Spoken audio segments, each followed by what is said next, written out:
chers adultes, je souhaite que nous puissions laisser notre pudeur de côté et parler des troubles de la sexualité. Vous savez, les organes sexuels font partie du corps, ça c'est sûr. On ne trouve pas les organes sexuels sur la tête, ni, voilà, je sais pas, sur nos joues. Vous savez tous où ils se trouvent. Et donc moi, en ma qualité de chrétienne, je me permets d'aborder le sujet des troubles de la sexualité.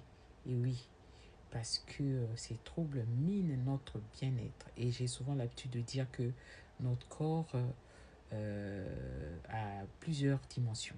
Voilà, donc il y a la dimension physique, je le dis tout le temps, émotionnelle, spirituelle.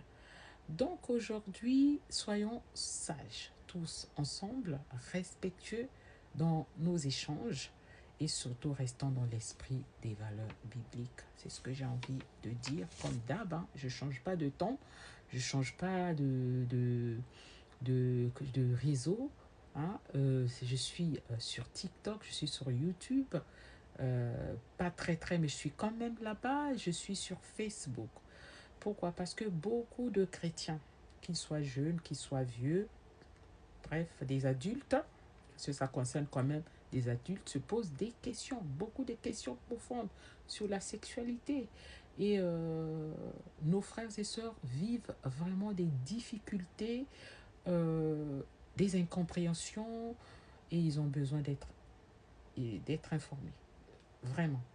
Mais parfois, quelque part, il y a, c'est-à-dire que les gens sont gênés, nos frères et sœurs sont gênés. Moi, je ne suis pas hyper spirituelle, je le dis d'ailleurs, je ne suis pas une religieuse. Moi, je suis une chrétienne libre, libre, libre. Et donc, euh, la Bible nous autorise de parler de ces sujets-là. Voilà, on peut parler de ça. Si nous sommes dans la vérité, pourquoi pas? Moi, j'ai noté plein de choses. La Bible nous invite vraiment avec honnêteté d'aborder les sujets concernant le sexe et de le faire avec beaucoup d'amour tout en recherchant l'édification. Donc, je souhaite vraiment ouvrir une page pour parler de ça.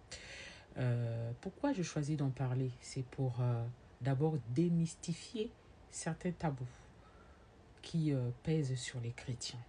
Voilà, je trouve que les chrétiens parlent souvent que d'une chose, la pornographie, la masturbation, juste ça. On entend ça, les pasteurs n'hésitent pas de prononcer ces mots-là.